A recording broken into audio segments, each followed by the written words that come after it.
Sri Nisargadatta Maharaj, le vrai gourou.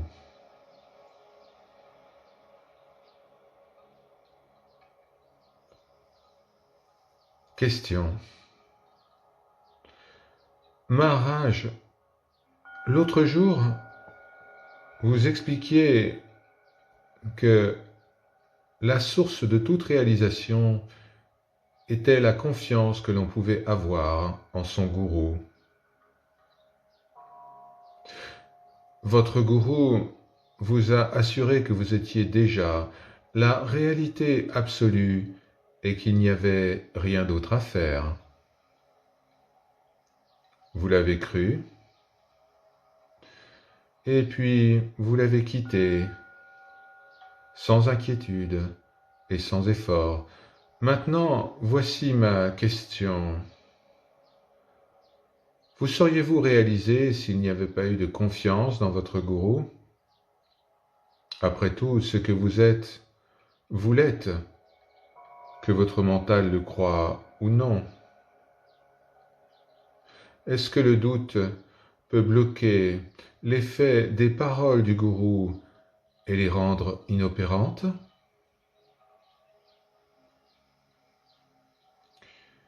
Vous l'avez dit, les paroles du gourou auraient été inopérantes, en tout cas pour un moment. Et que serait-il arrivé avec l'énergie des paroles du gourou? Cette énergie serait restée latente, non manifestée, mais votre question montre une incompréhension. Le maître, le disciple, l'amour et la confiance entre eux, ceci est un seul fait, et non des faits indépendants. Chacun est une part de l'autre. Sans amour et confiance, il n'y aurait pas eu de gourou, pas de disciple et aucune relation entre eux. C'est comme lorsque vous allumez une lumière quand vous entrez dans une pièce. Tout cela est à cause de la lampe, du fil électrique, de l'interrupteur, du transformateur, des lignes électriques et de la centrale électrique. C'est à cause de tout cela que vous obtenez la lumière. S'il y a un seul facteur qui manque, alors il n'y a pas de lumière. Vous ne devez pas séparer ce qui ne doit pas être séparé. Les paroles ne créent pas des faits. Elles les décrivent, bien ou mal. Le fait est toujours non verbal.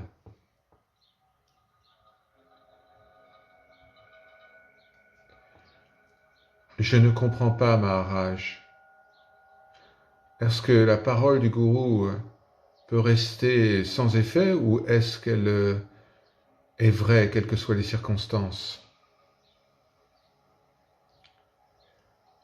Les paroles d'un homme réalisé ne manquent jamais leur objectif. Elles attendent les conditions propices pour surgir, ce qui peut prendre un peu de temps.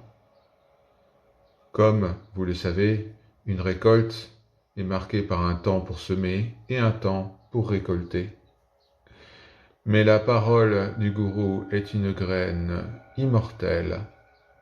Bien sûr, le gourou doit être authentique, c'est-à-dire un être au-delà du corps et du mental, au-delà de la conscience elle-même, au-delà du temps et de l'espace, au-delà de la dualité et de l'unité, au-delà de la compréhension et de toute forme de description.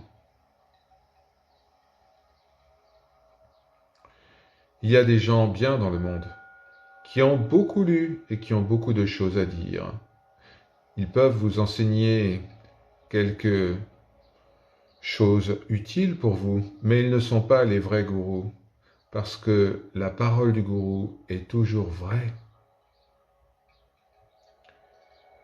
Ils peuvent aussi vous dire que vous êtes la réalité suprême, Certes, mais que faire avec cette information? Néanmoins, Maharaj, si pour quelque raison je leur fais confiance et je leur obéis, est-ce que je serai perdant? Si vous êtes capable de faire confiance et d'obéir, vous trouverez bientôt votre vrai gourou. Ou plutôt, c'est lui qui vous trouvera.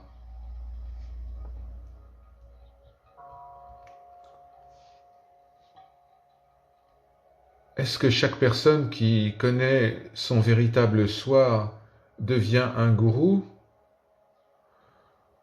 Ou est-ce qu'un connaissant de la réalité est capable de réaliser cela?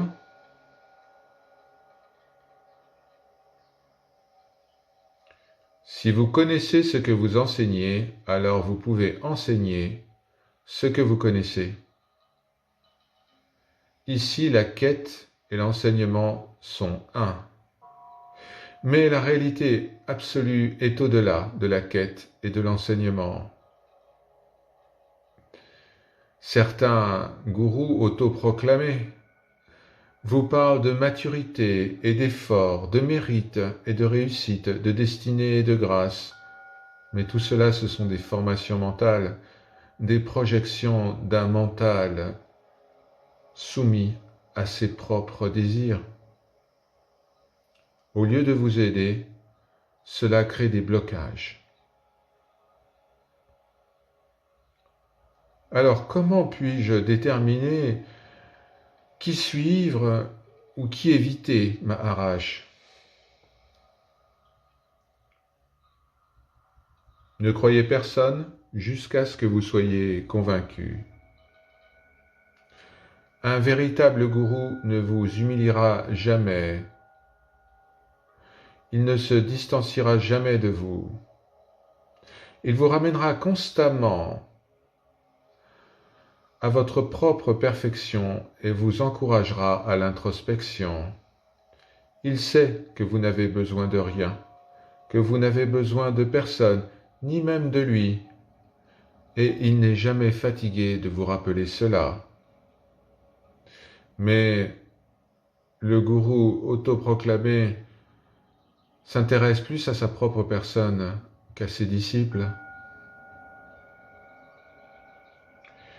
Vous dites que la réalité est au-delà de la connaissance et de l'enseignement du réel.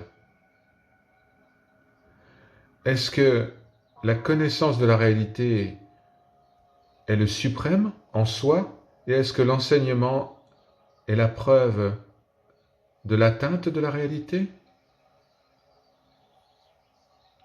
La connaissance du réel ou du soi, cela est un état mental. Apprendre à quelqu'un d'autre est un mouvement dans la dualité.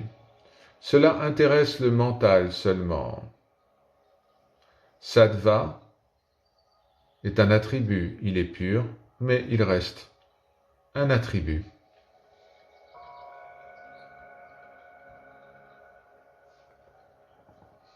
Alors, qui est le vrai gourou Maharaj?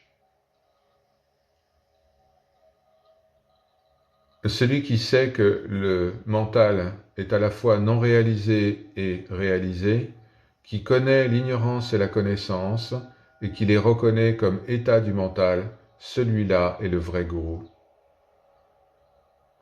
Si on vous donne des diamants mélangés à du gravier, vous pourrez peut-être trouver les diamants ou ne pas les trouver. Ce qui compte, c'est voir. Où est le gris du gravier et la beauté du diamant si vous n'avez pas le pouvoir d'observer? Ce qui est connu est une forme, et la connaissance n'est qu'un nom. Le connaissant est un état du mental. Le réel est au-delà de tout cela.